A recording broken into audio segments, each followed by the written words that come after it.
Dr. Sanjeev Gupta for the introduction. Uh, our chair, Dr. M. Gopalan, and coordinator Hari Krishnan, and all the panelists and dear friends.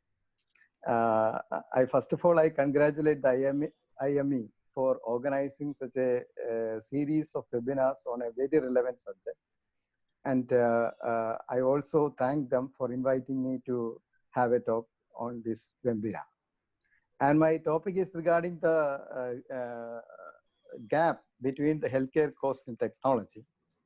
As such, as you may be aware, that the out-of-pocket expenditure for healthcare is the highest in India if you compare it to any other countries. There are few models around the globe. One is the European model, where the healthcare is fully nationalized. Predominantly, government controls healthcare and education. And there is an American model where it is almost privatized, but still through insurance and other programs, the government also plays a part in the healthcare. But whichever be the country, the out-of-pocket expenditure of healthcare will be less than 50%. Probably in Europe, it may be less than 20%. And in many other countries, it may be less than 40%.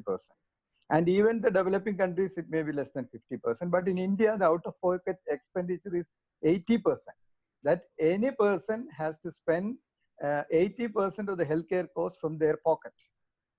So this is this situation arises because of there is always the GDP in healthcare is very low. It was 0.9%. Probably now it might have increased to 1.2% of the total GDP. So even when the in every budget, if the budget provision for health increases, but the percentage remains the same. So this increase in the budget provision for healthcare will account only to inflation and other parameters. So as such, there is no increase in healthcare allocation as such. So this when the each and every person has to spend 80% of the healthcare costs from their pocket, what happens is the rich can afford to have treatment, but the poor cannot. So either they will have to die of the disease, or they will have to get some benefit from the NGOs or some other body. And some of the healthcare programs like Ayushman Bharat, etc., were brought in, so that regarding the primary care, government has got a good stake, and they offer almost 50% of the primary care and left 50% by the private sector. But if come to secondary care, the stake decreases and it may be around less than 60%. 60% may be by the private sector. And when the tertiary and advanced care is concerned, 80 to 90% is by the private sector. So the government plan is to purchase, there is strategic purchasing, purchase healthcare from the private sector to the poor people. And that is how all these Ayushman Bharat programs have come. But the main drawback is that as the GDP is led, the budgetary provision is same. And always this operates through insurance system, and the insurance premium paid may be too low, and the insurance companies will not engage most of the good hospitals for this. So still the universal healthcare, which is a part of the Millennium Development Program by the UN, is still, it will be very difficult for us to achieve. So as such, anyway, due to various reasons, we have to have our facilities for manufacturing all the equipments in India. Now, the major impediment to decrease the out-of-pocket expenditure is the cost of technology.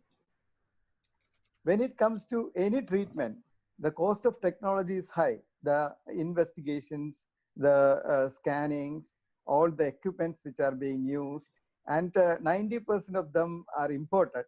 And as is, the cost of equipments are very high. So the cost of equipments and cost of the newer drugs, these are two major impediments to decrease the out-of-pocket expenditure. So this indigenization of the technology, knowing our actual requirements, will bring in a a great leap in the Indian healthcare sector by decreasing the out-of-pocket expenditure, the cost of healthcare itself.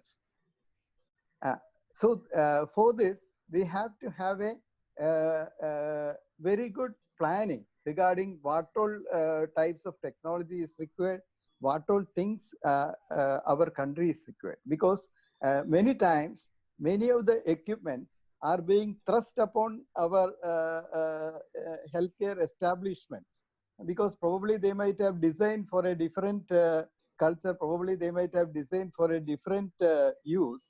They are sometimes being thrust upon our healthcare infrastructure, and they might not be customized for us. And this technology, also another important area in our thing is the skill gap. In many of the institutions, probably in Kerala, Karnataka, Tamil Nadu, Maharashtra, in all the states, the healthcare manpower may be sufficient, but in many other states like Bihar, Orissa, West Bengal, in many other states, UP, etc., the healthcare manpower is also insufficient. So there is a skill gap also. So there is a requirement that this healthcare technology should be able to fill that skill gap also. There is a possibility through these newer telemedicine platforms and all those things. This healthcare technology in India should be able to fill that skill gap. And we have to very well design what is the criteria for an appropriate health technology in India. The health technology should be an appropriate technology. That means actually the Alma-Ata Declaration by UN in 1978 itself says that the technology should be effective, safe, affordable, acceptable, and sustainable. And it should be actually adapted to the situation where it is adopted.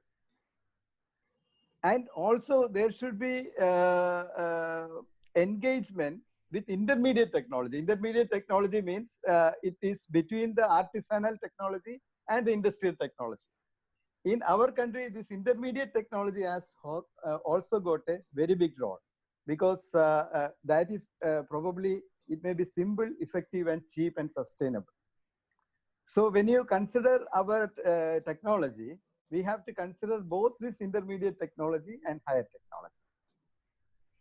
And we have, when you consider any criteria for defining health needs, the magnitude of our population, the level of our situation, and the mortality caused by various diseases, which are the diseases causing more mortality, and where there is a lack of appropriate technology. These things we have to first make an survey, assess, and then make an appropriate technology.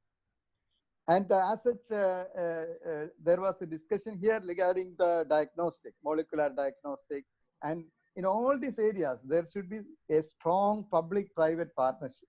Now there is no partnership. As such, here we have got a very good medical education setup, lot of medical colleges, especially in some of the states, the medical numbers of medical colleges are mushrooming. But the research facilities are still very pathetic. There is a very good clinical material. There is very good atmosphere in these medical institutions, but there is no promotion of research. There is no separate facility for research. So that's also, there's a situation. So there should be good facilities for research in these institutions. I will just quote examples how we can adapt.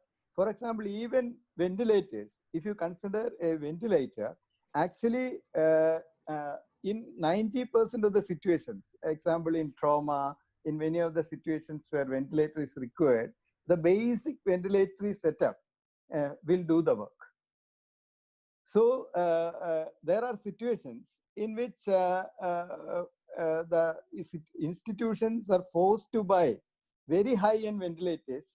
The 90% of the parameters they don't use. I have seen one institution where there is a in a neurosurgical or some adult ICU, there are 10 neonatal to adult ventilators, and the cost of neonatal to adult, when you add a neonatal process to an adult ventilator, the cost will be double. So there should be appropriate selection of technology, and through appropriate adaptation of the technology in our country, we can have a lot of improvement in our both technology and other. And another thing is that recently my wife, who is a neonatologist, went in for an as a part of the expert committee to analyze some biomedical devices. One was a neonatal hypothermia detection device. That's very. I was just telling an example. Actually, that's a very good machine for our country, because especially in North India, in cold climates, many of the newborns die due to hypothermia, because probably when everybody is sleeping, the child may not be properly covered and the temperature drops and they will die. And this neonatal hypothermia device is a simple electronic watch-like thing, which can be tied on the infant neonate's hand, and it will produce an alarm when the temperature drops, so that the mother or the attendants can wrap up the baby and save them. So that will decrease the infant mortality to a very high extent. And as such, in India, we may have to focus on certain areas that may be telemedicine, safe injection practices. This is for technology. Then these perinatal conditions, perinatal and these neonatal conditions. Then lower respiratory tract infections. And then some of the depressive disorders, CVAs, heart diseases, HIV and AIDS, RTAs, TB, malaria, COPD, cataract, alcohol abuse, diabetes mellitus, Alzheimer's, cancer, osteoarthritis. These are some of the diseases which our country has to focus. Probably if you consider malaria, malaria is a tropical disease. For many of the tropical diseases, the highest, those companies which offer the highest technology does not offer solutions, because that is restricted to some of the developing countries only. So now, as a developing healthcare technology arena, we should focus on these things. And also there is a huge market around the world. So we have to focus. For example, if you focus on telemedicine, as such I have told, many of the skill gap can be met by the telemedicine protocol itself. And a proper protocol, even for depression, there can be some transcutaneous magnetic therapies. All those promising things are coming up, which can be used. And some monitors like that we have shown the previous presentation, even the simple handheld pulse oximeters can be very useful in preventing mortality in lower respiratory tract infections, etc. Newer diagnostic and treatment methods for TB, other things can be brought in. And for cataract, even for cataract, the lens systems can be, even photochromatic lens systems can be incorporated into the current provided lens, so that the appropriate vision can be regained. So there is immense scope for technology in our country, and we have to focus on these things. And when we focus on those things, we have to see that we have to bring down out-of-pocket expenditure and the healthcare cost. Thank you.